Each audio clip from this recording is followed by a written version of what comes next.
Just a quick note before we start.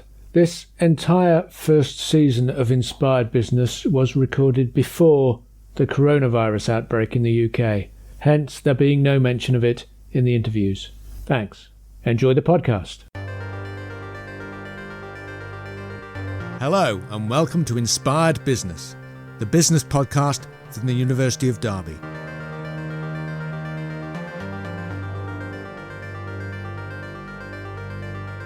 During this series, we are bringing you inspiring stories from across the business landscape in Derby, Derbyshire and beyond. We discuss the issues affecting your business and provide key insights from our guests for you to take away. I'm Toby Bradford, your host for the series. I'm joined by my co-host, business expert Angela Tooley, who will offer you valuable analysis on the topics we cover.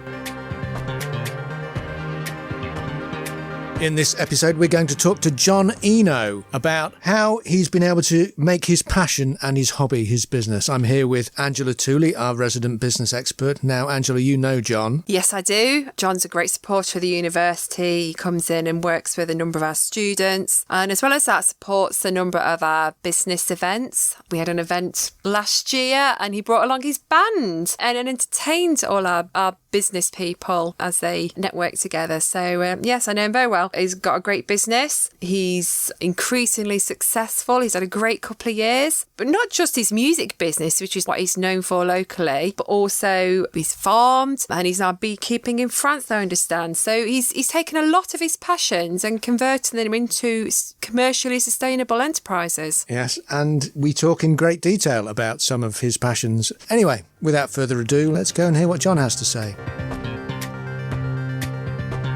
And so I'd like to welcome Jonathan Eno to our Inspired Business podcast. Hello, Jonathan. Would you like to introduce yourself? Hello, and what a pleasure to be here. Yes, my name's Jon Eno, and I'm the CEO of Hot House Music Schools. So what does that mean? What do you do? What is Hot House? So I have a mission in my life. I exist to enrich and empower young people through the joys of music, and I'm trying to make sure that we change lives.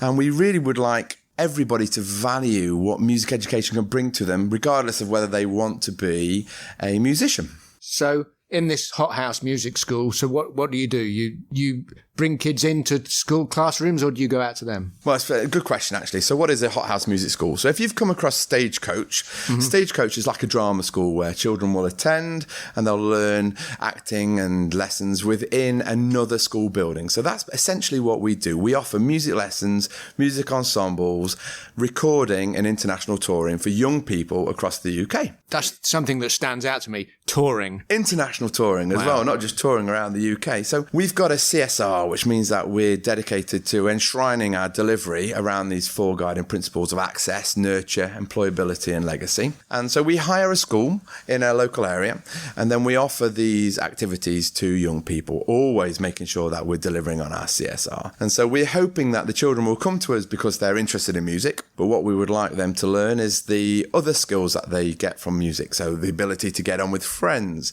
the ability to be aware of everybody else in your environment, the ability to be aware of how to perform and communicate in a space, be aware of the wider world and their context and their responsibility within it. So that's what we would like them to get out of a Hot House education. Cool.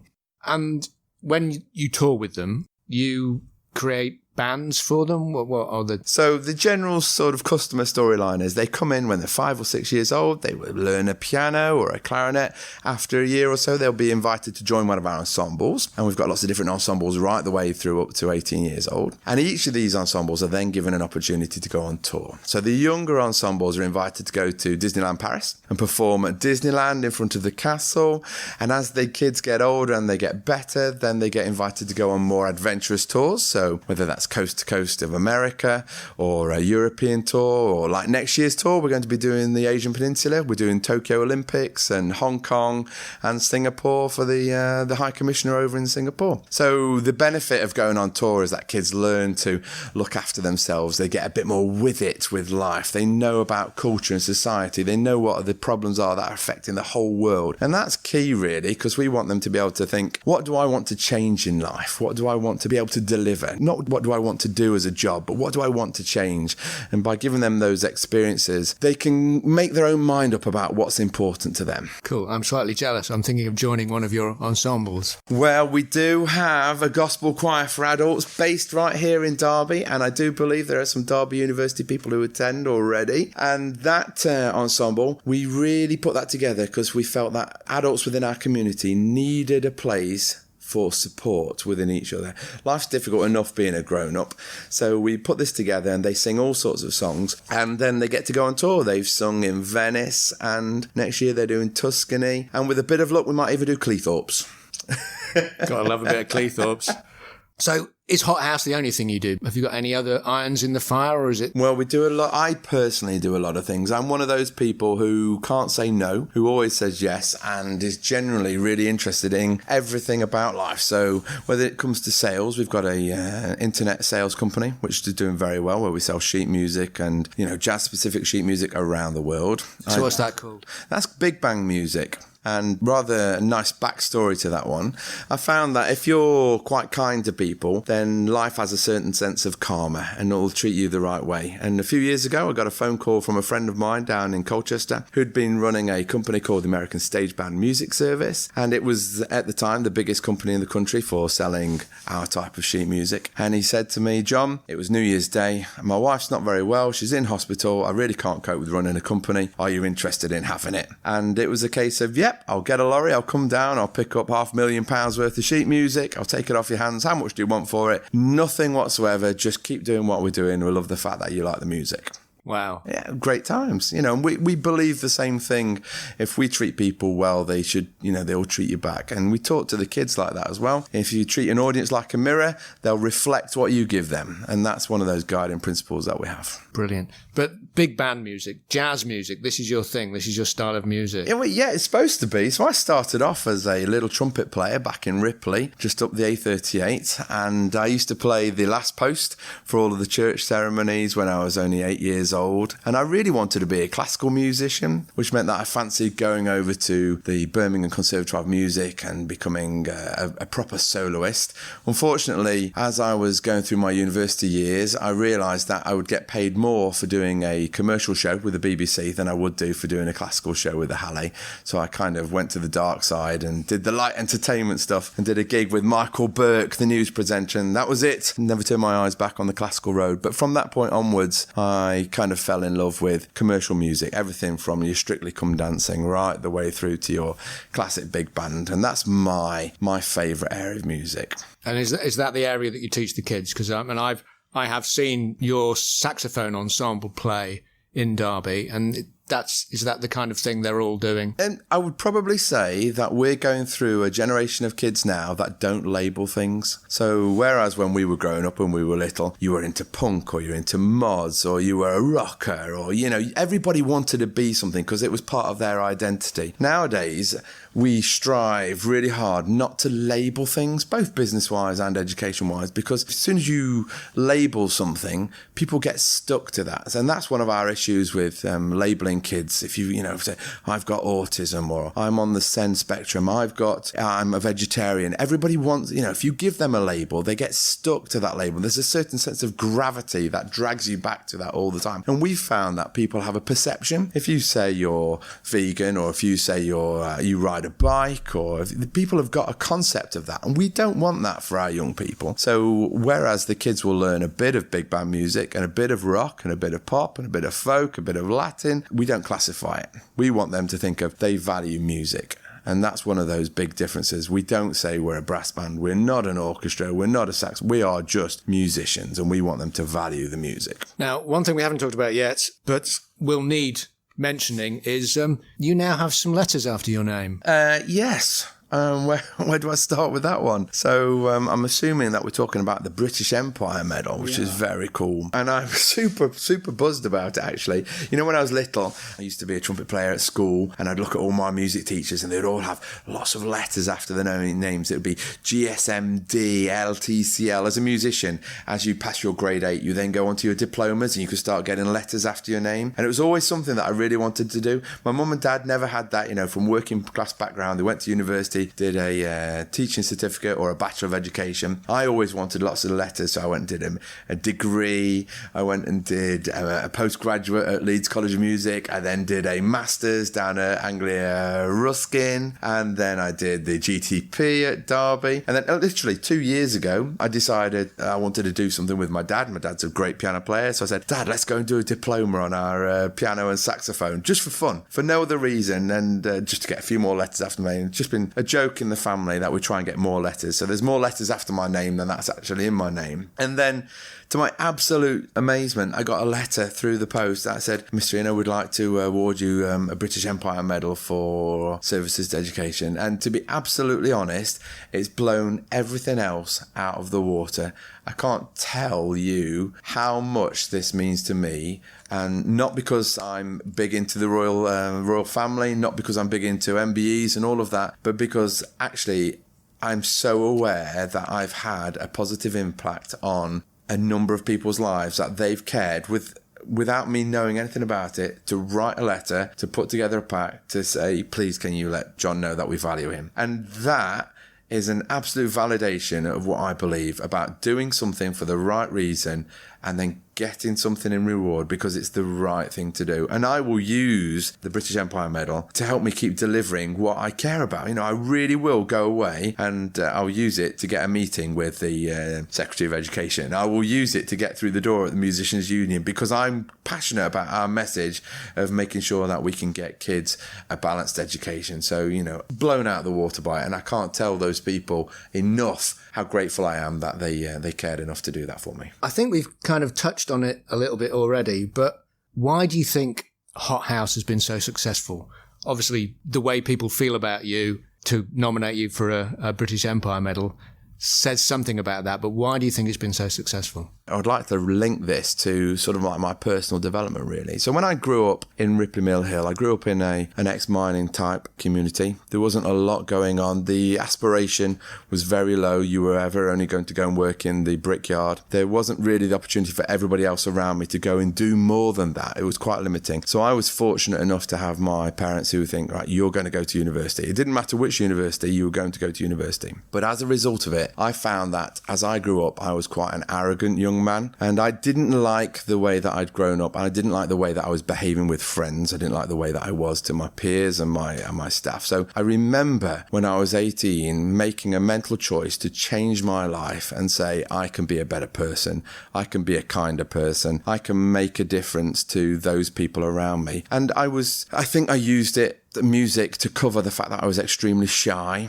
And I decided I wasn't going to be shy anymore. I was going to go to university and try and be a different person. So I took that, the whole sense of being able to be in charge of your own destiny, and went off to university. And from that point onwards, I've always thought of life as a series of learning things for when things go wrong. There's always something good in everything. So at the end of my first year, when I crashed out of my first year exams through anxiety, and I had to go and talk to the doctors about beta blockers and depression, it was a really good moment of learning because I was able to be aware of what everybody else might be going through. And, you know, at the end of the day, somebody said, you know, it's not third world debt, it's not famine in Africa, you know, it is only music, you're only playing a trumpet for somebody. And these things make a difference. So I gradually picked up a few of these life skills and got a gig playing on a cruise ship over in America. I used to do the Caribbean routes. So I played in Jamaica twice, used to play on Dr. No's Pier, you know, that pier where James Bond is. So we used to do a show there every Tuesday and Thursday. And as part of my time when I was in America, I used to go and do some outreach at high schools over there. And it came quite clear that the Americans have this perspective on life that you should try and do what you enjoy rather than try and fix what you can't do what you enjoy, because they are assuming that if, you know, not everybody's going to become a world-class American footballer, but if you can throw a ball a long way, you might as well go and be the quarterback and enjoy the time that you're doing that activity. Whereas that's completely different to the UK system. When I was growing up back in Ripley, the kids were, well, you can't do this. You're not very good at math, so you need to go and have extra math lessons. You're not very good at English. You're going to get a D for your GCSE, so you need to go and practice extra homework. And by learning in America what was important, doing the things that you enjoy, when we came back to the UK from my touring days, I was able to try to set up a music school which focused on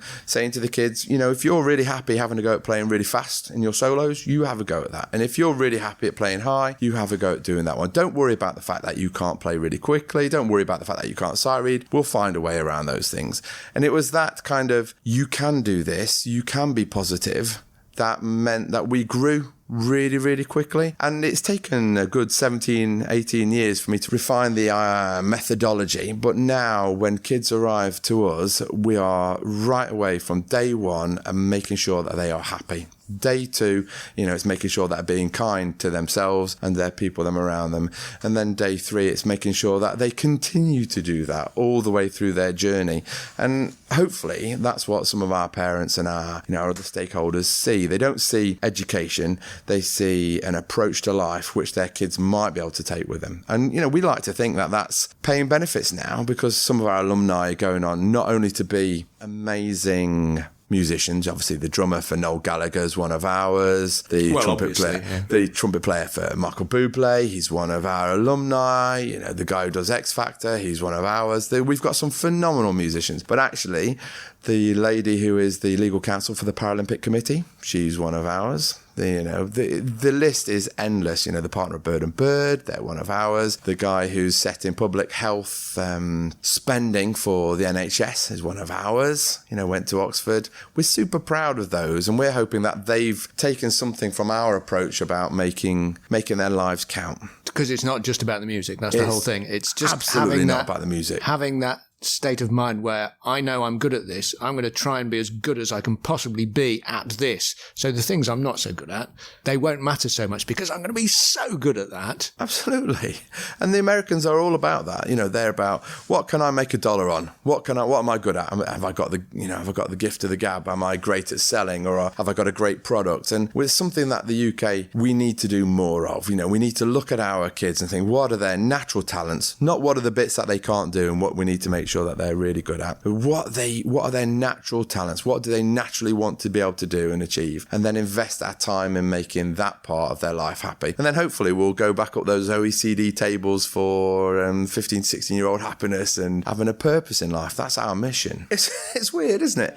It seems to me that we want everybody to look the same. We want everybody to have 3 A's at A-level. We want everybody to have all 9s at GCSE. But that's not natural, is it? In any sense of the word. We've got students who are going through who want to be welders, and we've got students who go through who want to be farmers. We can't possibly have everybody having the same skill set. We know they need to be functional, but the people who go on to make a difference in society and community and business are those that have got something different about them, those that have got a passion or a belief in something other than just being good at everything. And that's the problem, isn't it? Because we've got a great relationship with Derby Uni at the moment. We have a lot of apprentices coming to the uni and also a lot of interns. And when we get the piece of paper through and you're reading the application for an internship, everybody looks the same. Everybody's done Duke of Edinburgh up to gold. Everybody's got their GCSE English and maths and, sciences. How are we supposed to possibly tell what the difference is until you meet them? It's really difficult now. So actually the best people that we've had recently from the uni have been the ones that are your foreign students. And, Derby Uni's got an incredible tradition. I think you're number 1 in the country for your care for international students. Very much so. And that's something I wasn't aware of. But since we've had international students work for us, we've been blown away by the caliber of their workload. Their work ethic and what they deliver is sensational. So we've had a lady from Poland and one from Spain. They were part of the Twitter takeover campaign and were sensational. Were really strong year 1 candidates in social media and digital marketing. Did a fabulous job. Living in another country, learning in a foreign language, only being 18, 19 years old, making those mental choices to go out into the world and make the world a smaller place, meant that they've obviously got something about them. And then currently we've got a driven intern from the university doing marketing for us, and she's called Veronica Pally, and she's from Moldova. And in her interview, she said, "Can you repeat that again, please? Because I'm currently juggling 5 languages in my head, and I'm not sure I understood what you said." I'm trying to think of all of the students that we've got in our schools around the country, thinking which one of our students could go to another country, have a conversation with an employer about a creative industries post like what we've got, and then have the gumption to say, "Can you repeat that again? Because I'm juggling 5 languages in my head." That says something about the quality of students at Derby University that we're attracting in Derby, but it also says something about, the fact that they're desperate to make a difference to the world. And, that's what I would like to think that we're trying to do with our students, is to empower them to think, how do I make a difference? How do I make a change? Our international tours about making the world a smaller place. Music's the universal language. So we really want them to be able to communicate with different cultures and different societies so that they can then say, I'm going to do this. They're not just going to go through university. They're not just going to go through an apprenticeship and say, right, I'm going to have a job now for the next 4 to 5 years at Rolls-Royce. Kids aren't like that. And we've got to play our part. Now then, we're going to go back again. Great we stuff. talked about this a little bit, about where you've come from, because I understand you have some musical heritage, sort of it's in the blood. It is, yeah. Going back quite a long way. It does. Well, a few hundred years ago, I come from a family of von Schweckels, who are Bavarian sausage minstrels. So they used to...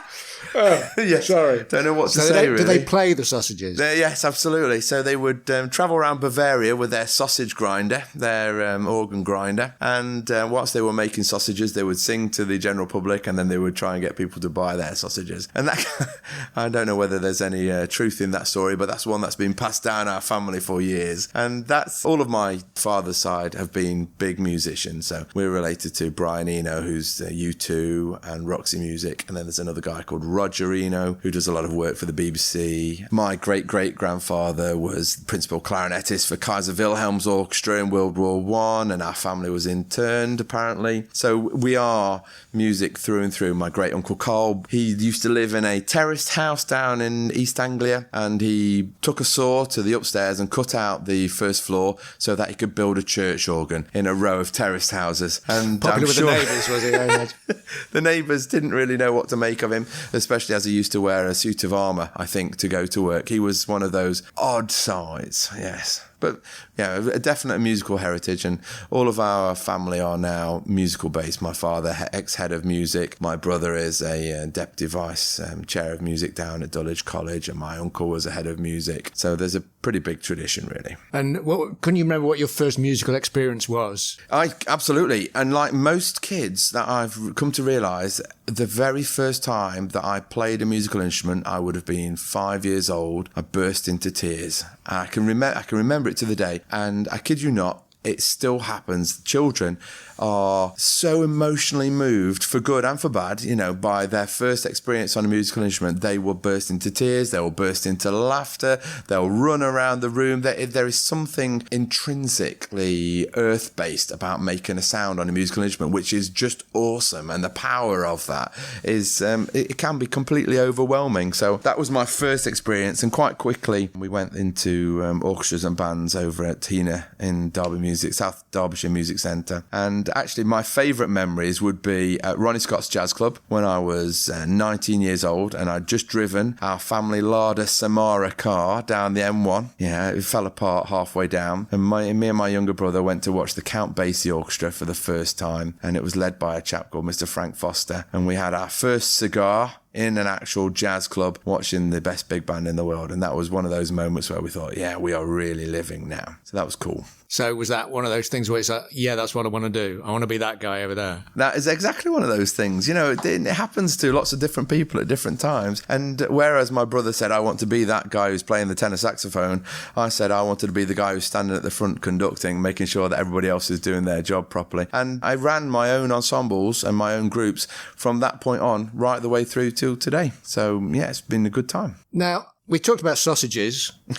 and we're talking about how you got to be where you are. You had an interest in farming and meat at one point. I really did. I credit this to I think I credit this to my wife, really, because she's one of those people who inspires me to do what I do with kids. And she said that she's never had any pets in her life, and her mum and dad wouldn't allow her to have any pets. So on a whim, we went and got a sheepdog, and it was an absolute joy to have this other reason in our lives to get up to go and look after the dog. And within the space of a week of getting the sheepdog, by some pure miracle, we'd ended up going round to a farm and buying 12 piglets. And we'd never had farms, and we'd never done this before. We'd never registered with DEFRA. We didn't get all of our EAL numbers for looking after the animals, and we'd just gone and done this. And within, I think, a year, that our farm had snowballed into pigs, sheep,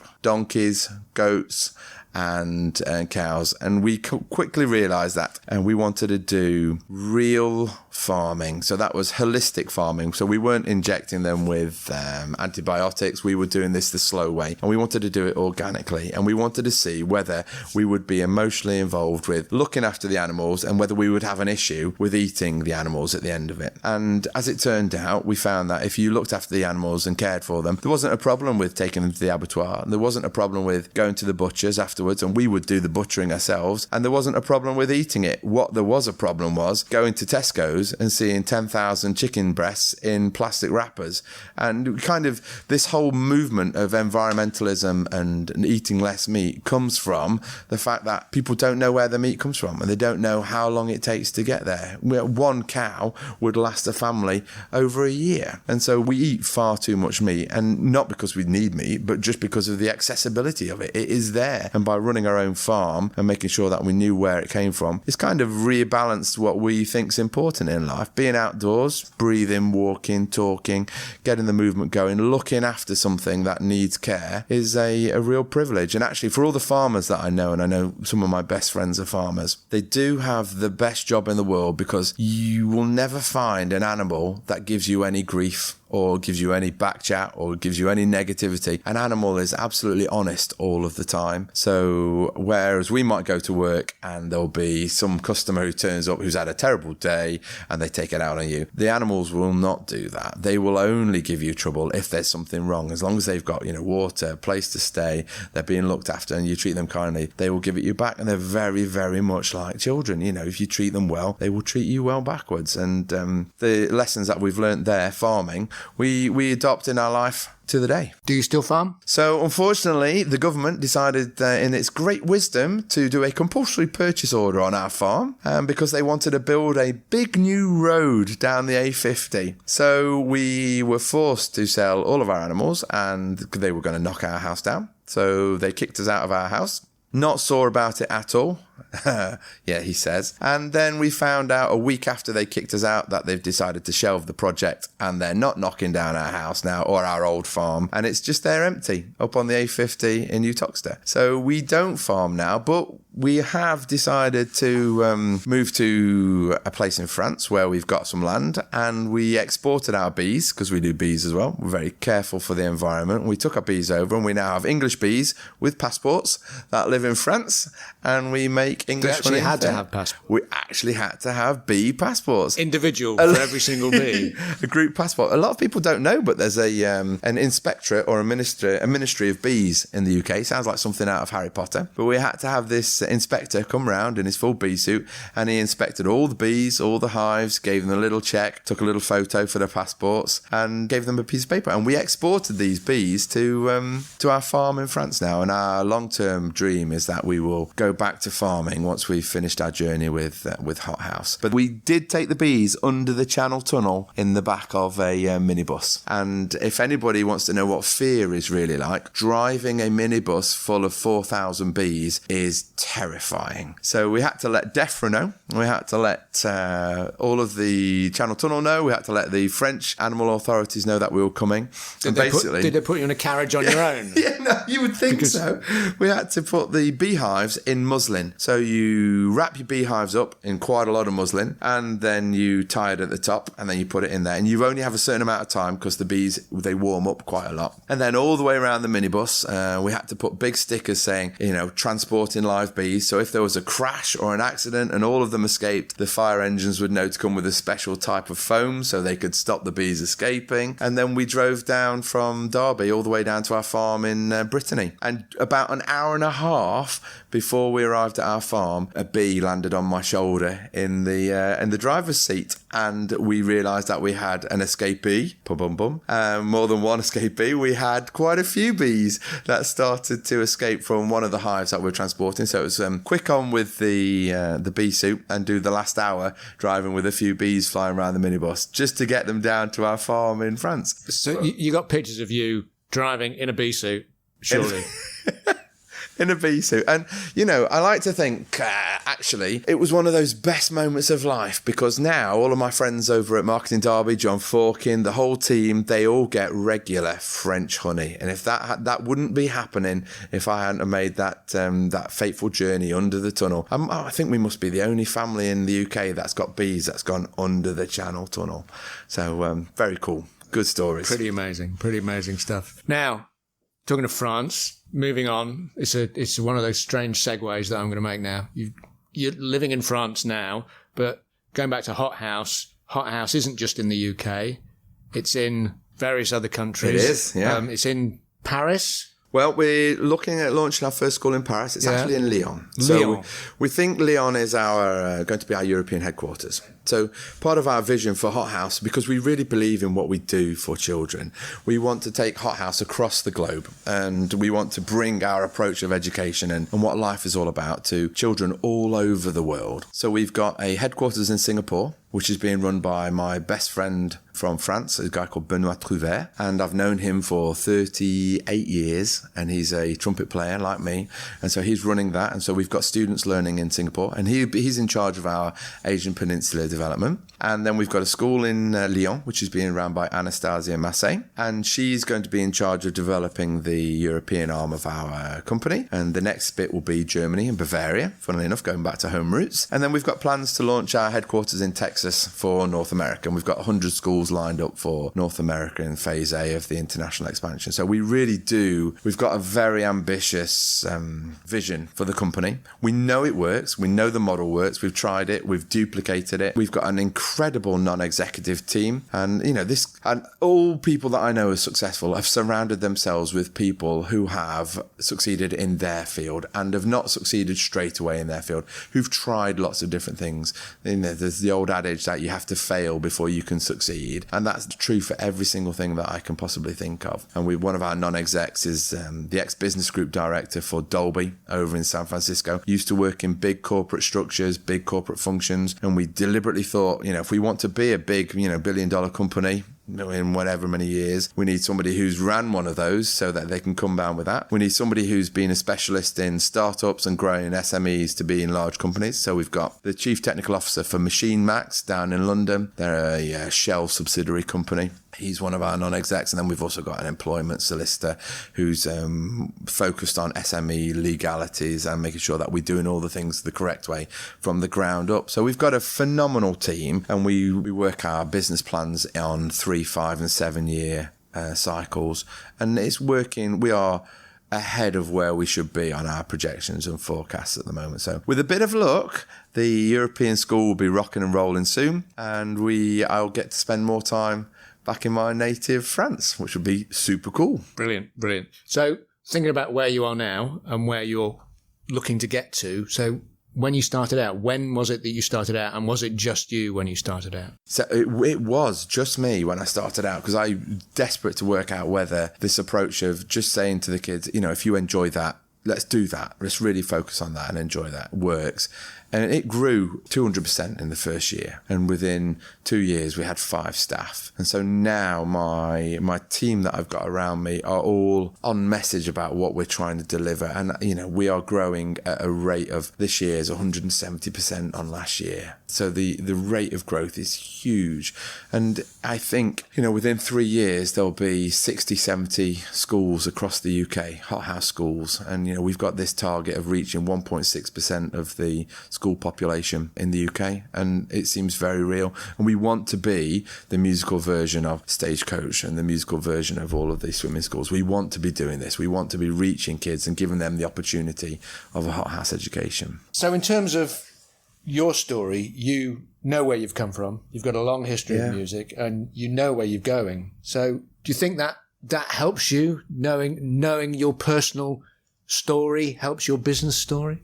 You know what? I really do. And I wasn't aware of this until rather recently when I started delivering talks and speeches. But when we go to music college or when you go to university, you do a lot of talking about the history of music. It's called musicology. And if you're going to become a famous composer, a film composer, you're not allowed to start composing music that you would like for that film until you've studied the music from 1950, the music from 1920, and then the silent movies. You have to know the journey of where you've come from to be able to deliver the next development, the next level. And we've had that drilled into us for generations as musicians. And it only recently twigged that, actually knowing where we've come from, your history as a family, the way you've grown up, is the way that you lead your life. Actually, that translates perfectly into your business world. So if you're leading a life that's making a positive contribution, you're thinking about decisions, you're actively choosing kindness and positivity and to look at the hard questions in your own personal world, and that's natural and you're happy with that, 99 times out of 100, you're going to choose exactly the same methodology for your business. And the way we've experienced it is that if you do that, there's nothing that can go wrong with your business. The worst thing that can happen to your business, you will be taking that and turning it on its head and it'll become a positive. So actually knowing where you've come from a business, knowing where we started as a business is absolutely fundamental in knowing that we want to get to being the world's biggest music education provider. And the whole point of where we are today, knowing our story, all of my staff knowing their story, all of the students knowing their story now is going to be fundamental for them saying, I know where I've come from, I know where I want to go to. I know the difference I want to make. And I quite like that. But that's being true to yourself in a sense. So you won't be successful in business unless you are true to yourself. I think that's true. The people that I get on the best with are the ones that live business the way that they live their lives. The ones that care about what they do in their business are the ones that care about things in life. If you look at the guy who runs Cozy Fund, Peter Ells, stunning chap. Not only is he doing a great business, he's actually making a difference to people's lives. And those are the people that are running super successful businesses, but enjoying the process at the same time. The ones that are chasing the dollar, just trying to chase the sales, they're not the sort of people that I interact with on that daily basis. The ones that I do interact with are the ones that are actually, making a difference for generations to come. Ripples in a pond. It's all about ripples in the pond. For generations, we're going to be making a difference. But that comes back to doing what you enjoy, doesn't it? Do what you enjoy. And I guess that all comes back to being that young trumpet player who goes into the high school in America and seeing this teacher say to him, you're great at throwing that ball really far. Let's go and do that and put you as quarterback. And that kid was happy for the rest of his life. Still know him now, 25 years on. Very cool. We're going to come back to something we may have talked about already, but I just want to focus on it. Why is music and creativity and creative expression in general so important? So we want people who are coming to us that can be problem solvers, and creativity is one of those key tenets of problem solving. And so you've got to be able to be creative to be able to solve the world's problems. And so I think the ability to play in an ensemble, the ability to respect the people that are around you whilst bringing something that you are caring about to the table is key. So that teamwork all comes from creativity. The ability to listen and share and coach all comes from creativity. So if we're not giving our young people the space to be creative, or the space to try and the space to fail, perhaps even more importantly, then we're not creating a workforce that are going to be able to adapt to portfolio careers. I mean, how many people do we know that are working multiple types of jobs now? So I not only do I do education, but I do coaching. Not only do I do coaching, I've got a company that sells sheet music around the world. I've got an instrument rental business.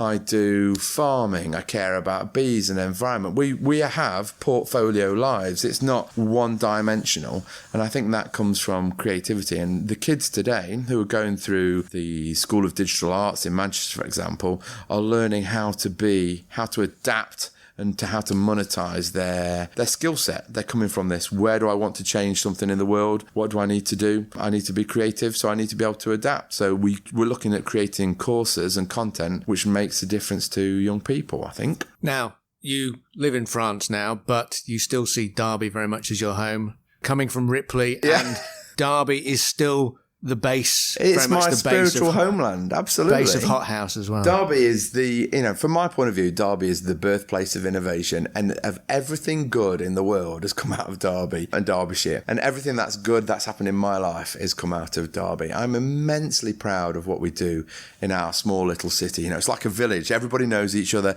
yet everybody's outward thinking and forward thinking. And our greatest asset has got to be its human resource. The people that live here and what grow up in a relatively small geographic area. We have world-leading industries from Patenair through to Bombardier, through to Rolls-Royce to Toyota. They are sensational people. And actually, from a musical perspective, we struggle a bit by losing some of the talent and the brain drain through to the music conservatoires in Leeds and Manchester and Cardiff and London. And I think what Derby Uni's doing is it's addressing that. And actually, we are super keen to be involved with the university to try and make sure that the quality that we've got in Derby and the quality of people that we attract to Derby, this sensational workforce that we've got, are given the very best education and opportunity to follow their paths, to lead a life which makes a difference to them, to be able to make that choice.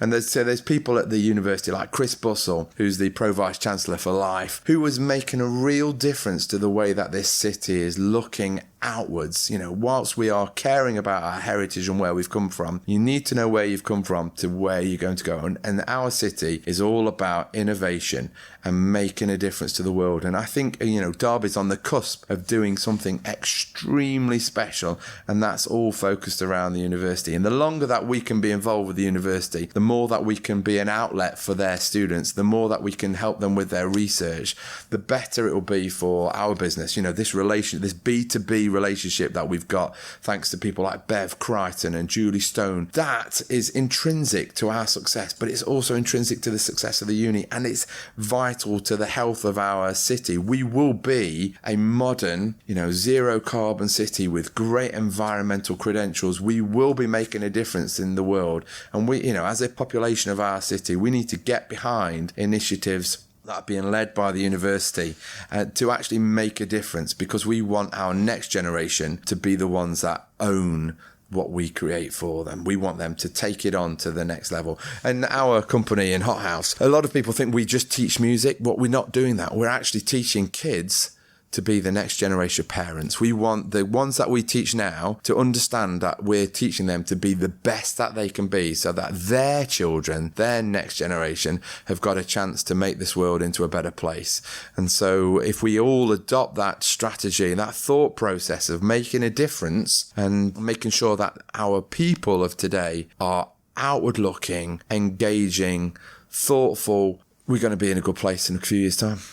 That's what I want it to be. Excellent. Now, we're moving towards the end of our podcast. I want to ask you quite a difficult question. What do you consider to be your greatest achievement? What's given you the most satisfaction? Actually, my greatest achievement is, on a personal development level, learning to appreciate a hard question. So I've tried to grow Hot House twice in its lifetime to be a national company. Unfortunately, on both occasions, a family member suffered from cancer and was terminally ill, and we ended up having to look after them for the end of their life, which meant that we couldn't go through with the process. And actually, I appreciate the fact that that might be life telling me that I wasn't ready to do what I needed to do. And if I would have tried, I would have perhaps come up short in certain areas. And recently, well, since 2018, I feel that thanks to my friends and my family, the people around me, that everybody, my business community, people like Bob Betts, who runs Smith of Derby, who's been a business mentor, people like Norman Kerfoot from Advanced Consultancy in New Toxteth, Elved Howells from Dolby, all of these people have contributed to this place where, having grown up through education and being nursemaided into how we receive and deliver information, I'm now of the ability to be able to go, be challenged. I want to be challenged. I want to be asked the difficult question. I want to be asked the hard question, so that to be the best that I can be, to do the right thing, both within the business and towards other people, I have to be able to accept that the hard questions are not a personal criticism. Now, when you grow, and you might know this having grown up a little bit in education, but when you're in education, everything feels like a personal attack. If you're not careful, they say, oh, I need you to do this differently. Because we've gone from school to university to teaching, we've not had the real life experience to knock those corners off. And that's really, I know that a lot. I experienced that a lot in education. And so now, finally, after whatever it is, 25 years of trying to do this, people have knocked some of those corners off, and I'm ready to accept those tough questions. So when somebody says, why did you employ somebody for 2 months longer than you need to?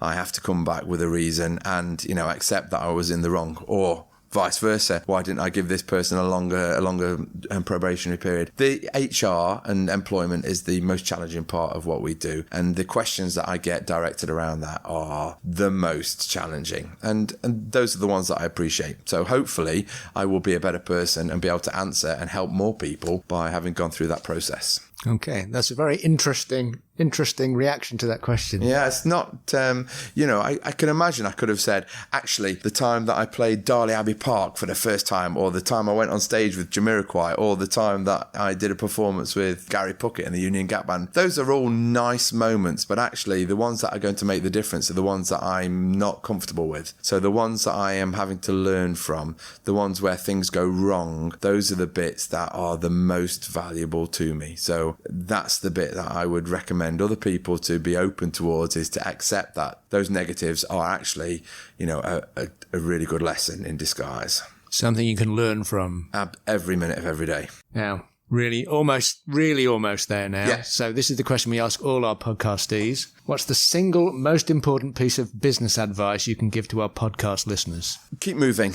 Absolutely keep moving. There's one thing that I've learned in every single bit of my life, is that don't be still. Do not be static. And that means both as a business and both physically, both verbally. As long as you're not moving, things are not going to happen. Procrastination starts when you don't move, and your thought processes become static when you don't move. If you need to get some headspace and you need to make some decisions, go for a walk, move. I think movement is the key to everything. So when we perform in music, we're always moving. It's never still. Whether we're in a recording studio or on a stage, we're always moving. When we're talking to our partners and our friends and our business partners, we're always animated, we're always moving. So I think the best bit of advice that I can give to anybody is to move. Excellent. Just move. Move. Well, thank you, John. Thank you, sir. Now, where can people find you? So normally you can find me at 9 Longuenon in Plougriffet in Brittany. And if anybody's out there in France and they would like to come for a swim in the pool and a glass of champagne, the door is always open. Heated pool? Heated pool, always a heated pool. And I'll be there from Saturday onwards. So if anybody's knocking about, just come and knock on the door. There's always a warm welcome for you. But if you want to find me digitally, you can certainly find me on our social media platforms. If you have a quick Google for HH Music School, you'll find lots of us there. And obviously you can follow me on Twitter if you'd like to, which is just Jon Eno. And I'd love to hear from more and more people. Excellent. Well, thank you very much for joining us today. Sir. Appreciate that.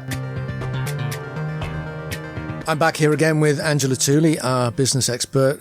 So, Angela, that was a very wide-ranging interview. We touched on quite a lot of things. What's the thing that struck you most from that? I think his story is really interesting because he's a great example how hard work and persistence actually pays off. And he recognised very early on that having a plan is really important, but also sometimes things don't always go to plan and actually you need to adapt. Life happens around you, particularly when you're an entrepreneur. You're very much at the centre and the heart of the business, and sometimes its circumstances don't always mean that you can do things in your business that perhaps you set out to do at that time. But Jon has shown that, you need to be flexible all the time to react when circumstances change. Yeah, no, exactly. And that's it. And he's shown, and I'm so pleased for Jon, that, the last 2-3 years, actually all the hard work that he's put in, he's now reaping the benefits from it. And he's in a position personally and professionally that is great. Expanding internationally, setting up in France, Singapore. But that didn't happen by chance. A lot of small businesses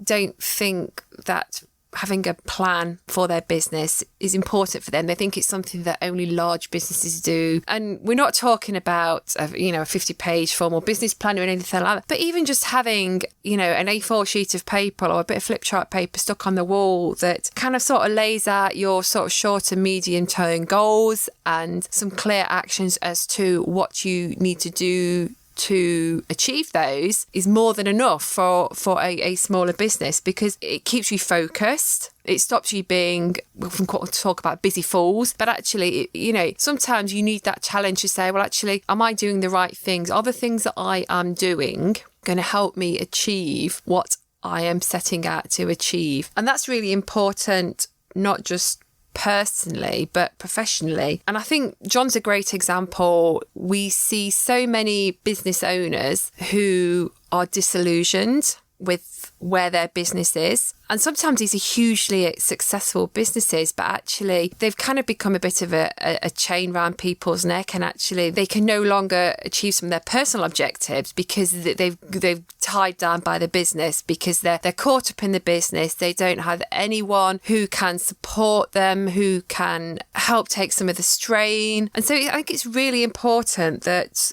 alongside having a plan for your business as an entrepreneur or a business owner, you set aside some personal goals.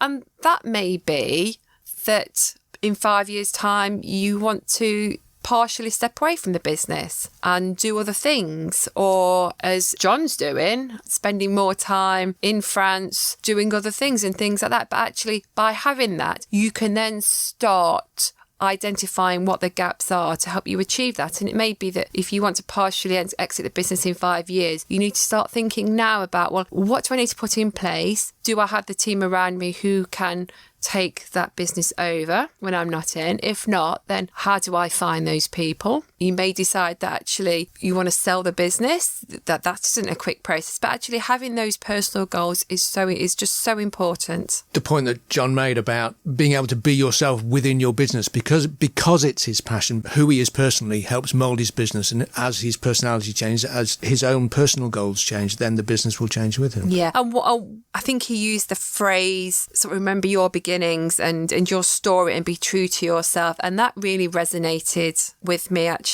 I think not only from a personal perspective, actually, I think when you start looking at people and talking to people about how happy they are in their business, in their careers, in their life and things like that, quite often it's because it doesn't fit with who they are. And that sort of causes some of that. And actually, Jon's really lucky that he's found something that moulds his personal life and his passions and his business together. But actually, a lot of people don't quite fit. The interesting thing for me was he took me by surprise when I asked him about what was his greatest achievement. And he said the challenges, and he said being uncomfortable, and he said being put in a difficult position, because how you respond to that is what makes you who you are, in a sense. Absolutely. And if you don't put yourself in those uncomfortable situations, if you don't challenge yourself, then in some respects you learn by the mistakes you made and those challenges, and that's how you improve and you learn and you grow your business, because that forces you into a position where you take a step back and you reassess and move in a different direction if need be, or adjust your plans. But you do need that to almost force you to sort of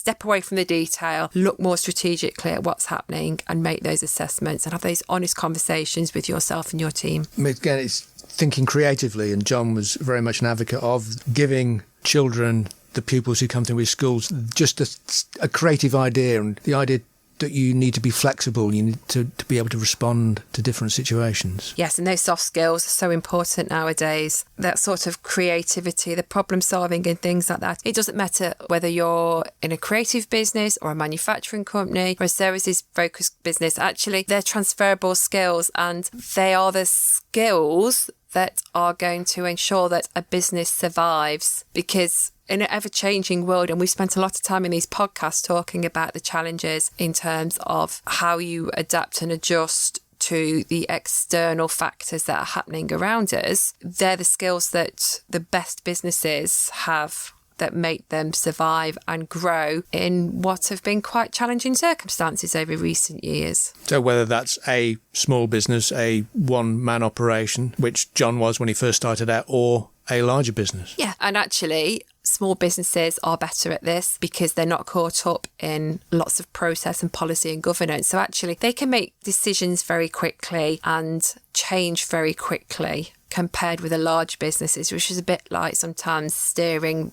an oil tanker. Finding value in what you're doing, being true to yourself as far as running a business, as Jon's doing, is important. But do you think people are being more aware of that when they're taking jobs? They're thinking, I'm not just thinking about it's a job for money, I'm trying to earn as much money as I can. They want some more fulfillment from their roles. I think that's increasingly important, particularly to young people, to the millennials and things like that. It's actually, I think there's a recognition that a company's values and culture and are they aligned to me are really important. I think we're seeing more so that potential employees are they're asking a lot more of a company, not just in terms of how much am I going to earn and what are the opportunities for promotion and things like that, but they need that fit. They need to feel that they're part of a community of like-minded people. I mean, let's face it, we spend a lot of time at work, so actually you need to get some job satisfaction from that and from the people that you work with. Motivation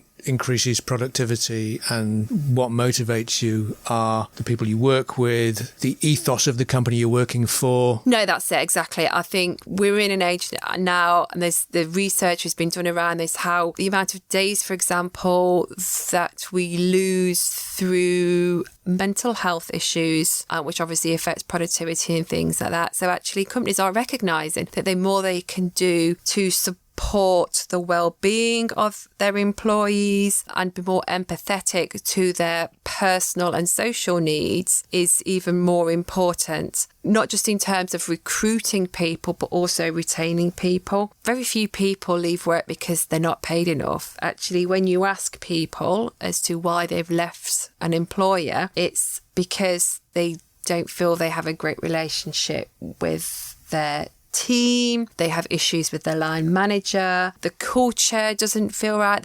I've had a friend who's left work recently just because she felt like she was on her own, and she felt that everyone else around her was just working in a different place. So she just felt like she fitted. And if you're spending 8 hours a day in that environment, that's very challenging on your own well-being. So I think it is important. I think it's just the recognition on both sides that actually these things are more important. 30 years ago, people just they went to work, they did what they were told, they did their time, they came home. And actually people want more enriched lives. They want something more. Which will help them, will help the company if they feel fulfilled. And it's been proven that actually that, those sorts of things do contribute hugely to productivity and to business growth. But businesses want to be welcoming. Businesses want to bring in people who are motivated to work there. So it's how they approach that. Jon talked about bringing in a diverse range of people helps to bring in different ideas, to bring in a variety of cultures, can change the way a business operates. Yes, Jon's been really proactive in encouraging diversity in his business. I know he spent a lot of time with the university employee and has taken on student internships and placements, and has been really impressed with students who've come from other backgrounds, and that's really enriched his business and his teaching, and obviously those of his students who he's working with and things like that. So that's all about valuing people, an employer understanding who they are and what they can bring to the company. And there has to be a recognition that businesses are live, vibrant communities, and actually the best ideas come from people within that business. So actually, if you create that right environment to allow people to be innovative and creative and not be afraid to make suggestions and come up with ideas and explore those ideas, then ultimately that's a win-win, because the business will continue to be agile and innovative and embrace those ideas, and perhaps someone comes up with a great way of developing a new product or process, or taking out cost, or developing a new customer relationship, or things like that. But also the individual employee feels valued, they feel they're using their skills and their abilities in different ways and they're being challenged. And so it enriches their role as well. And that's really important, because it's so hard to recruit people nowadays. The amount of employers I talk to, and they're saying it's so difficult to find the right people. But then once we get them, we've trained them up and they go somewhere else because they are really good. So actually understanding what you need to do to retain those key skills and those key staff is really important. And the lesson is, it's not just about money. And I think you were quite surprised when Jon mentioned, when you talked about his challenges, and he said one of his biggest challenges is around HR and employment.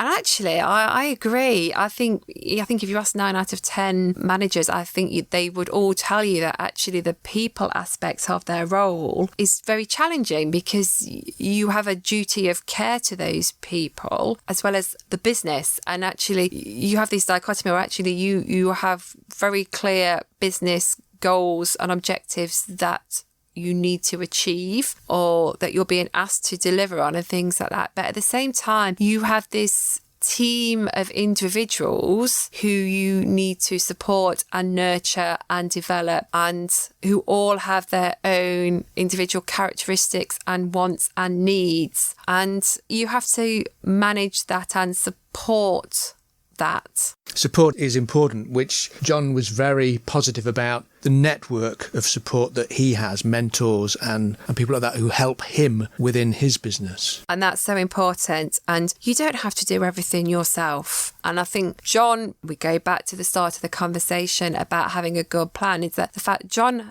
had a very clear plan of what he wanted to achieve personally and from his business. He was able to identify the gaps, that where were the holes that he needed some help or support, because he didn't have the resource or the knowledge to help him progress some of those goals and achieve some of those goals himself. And actually he was then able to go out and identify people who could support him within his broader network. And one of his biggest supporting mechanisms is that non-exec board, where he's been very smart in terms of identifying the right people who can support him and fulfill some of the gaps in his knowledge, some of them are from the sector, but know how this works in terms of a big business and things like that. So they understand where he wants to go and can help him get there. And some of them as well also provided some of that technical support, some of that HR support and things like that. But having that trusted board of experts almost who bring their own skills just helps challenge him a little bit. So actually we sometimes need that challenge. And Jon said that himself, that challenge actually puts you in an uncomfortable position, but it validates your thinking, and actually it reassures you that you're going in the right direction, or helps you realise perhaps a lot quicker that you're not, before you start spending too much time or money going in the wrong direction. Thank you, Angela. I'd like to thank again Jon Eno for joining us today. And of course, I'd like to thank Angela Tooley, our business expert, for helping me understand some of the business concepts we've talked about. It's been a pleasure as always. You've been listening to Inspired Business, a podcast from the University of Derby telling amazing and inspirational stories from businesses in Derby, Derbyshire and beyond. Please subscribe to the show wherever you get your podcasts. Leave us a rating or review and tell a friend who might also like to listen. Also, if you'd like to be a guest on a future episode of the show, please get in touch. You can find contact details and more information about the series at derby.ac.uk/inspired business. Thanks so much for listening.